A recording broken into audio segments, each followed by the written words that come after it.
কাকা সব কেমন আছো? আমরা সবাই জানি কাকা পৃথিবীর অষ্টম আশ্চর্যের অন্যতম আশ্চর্য কিন্তু আমাদের ভারতবর্ষে আছে তাজমহল। সেটা সকল ভারতবাসীর কাছে গর্বের, কিন্তু কিছু ছুটকো আটকা লোক সেটা নিয়ে মাঝে মাঝে উল্টো পাল্টা কথা বলে। তবে কাকা সেটা নিয়ে আজকের ভিডিওতে বলবো না। আজকের ভিডিওতে বলবো কাকা তাজমহল বানানো যার উদ্দেশ্যে শাহজাহানের প্রিয় পত্নী মমতাজ মহল, মমতাজের আসল সমাধি কিন্তু কাকা শুরু থেকেই তাজমহলে ছিল না। এই ঘটনাটা কি কাকা তোমরা জানো? তো চলো কাকা আজকে আমরা সেটা নিয়েই বলতে চলেছি। সম্রাট শাহজাহানের প্রিয় পত্নী মমতাজ মহল যখন সন্তান সম্ভব প্রেগনেন্ট ছিলেন, সেই সময় তার গর্ভে ছিল তাদেরই 14তম সন্তান, একটি কন্যা সন্তান যার নাম ছিল গহরা বেগম। এই গহরা বেগমকে জন্ম দিতে গিয়েই কিন্তু কাকা 16ই জুন 1631 সালে শাহজাহানের পত্নী মারা যান, যেটা ছিল কাকা অত্যন্ত একটু দুঃখজনক ঘটনা। কিন্তু গহরা বেগম যথারীতি সুস্থ ছিলেন, মানে সুস্থ সতেজ বেবি ছিলেন। কিন্তু গহরা বেগমের জন্মের কিছুক্ষণ পর অতিরিক্ত রক্তক্ষরণের জন্য শাহজাহানের প্রিয় পত্নী মুমতাজ মহল মারা যান। কিন্তু মারা যাওয়ার পর তাকে সমাধিস্থ করা হয়েছিল মধ্যপ্রদেশের বুরহানপুরের আখুনামা নামক একটি জায়গায়।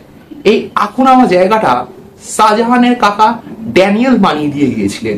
এই আখুনামা কিন্তু একটা সময় রাজকীয় জাঁকজমকপূর্ণ জায়গা ছিল, যেখানে ছিল জামা মসজিদ। তো এই আখুনামাতেই কিন্তু শাহজাহানের প্রিয় পত্নী মুমতাজ মহলকে প্রাথমিকভাবে সমাধিস্থ করা হয়েছিল। এখন কোশ্চেন হচ্ছে এটাই যে আখুনামাতে কেন শাহজাহান তাজমহল বানালেন না? তার মূল কারণ হচ্ছে আখুনামার জমিতে প্রচুর পরিমাণে উই ছিল।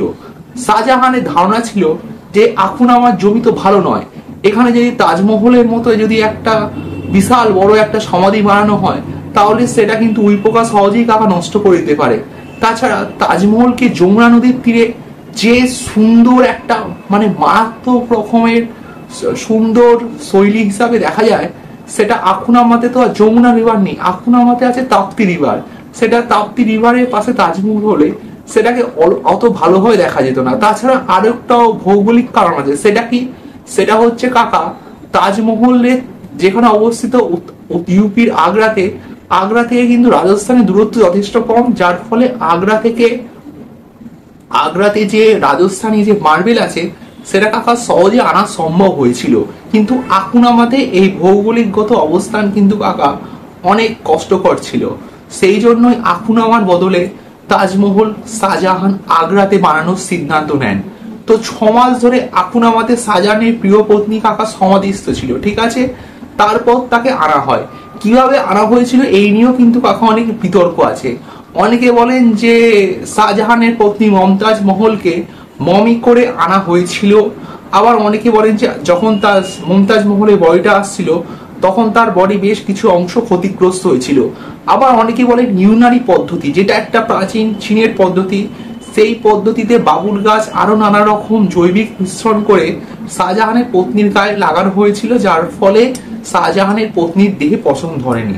তো শাহজাহানের পত্নীকে যখন প্রাথমিকভাবে তাজমহলের সামনে আনা হলো, তখন তাজমহলের সামনে যে গার্ডেন আছে সেখানে তাকে সমাধিস্থ করা হয়েছিল। তাজমহল কাকা বানানো শেষ হয়েছিল হচ্ছে 1653 সালে। তো 1653 সালেই কিন্তু কাকা মুমতাজকে তাজমহলের ভিতরে একটা বিশেষ কক্ষে সমাধিস্থ করা হয়েছিল। এই হচ্ছে কাকা হিস্ট্রি।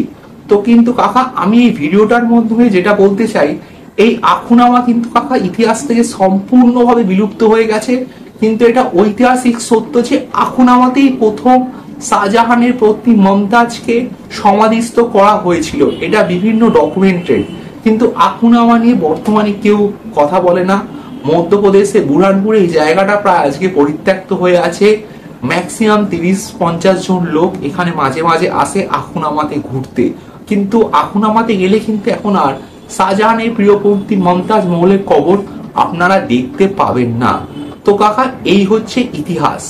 তো আজকের ভিডিওটার মাধ্যমে কাকা আমরা শাহজাহানের প্রিয় পত্নী মমতাজ মহলের যে কবরের রহস্য আছে সেটা তুলে ধরলাম। শাহজাহান এবং তাজমহল সম্পর্কিত অনেক ভিডিও কাকা পরবর্তীকালে আমাদের এই চ্যানেলে আসবে, তার জন্য এই চ্যানেলটা সাবস্ক্রাইব করুন আর ভিডিওতে একটু লাইক দিন। তো কাকা আজকে ভিডিওটা কাকা এখানে শেষ হচ্ছে। আপনাদের সঙ্গে দেখা হবে পরবর্তী পর্বে অন্য একটা ভিডিও নিয়ে।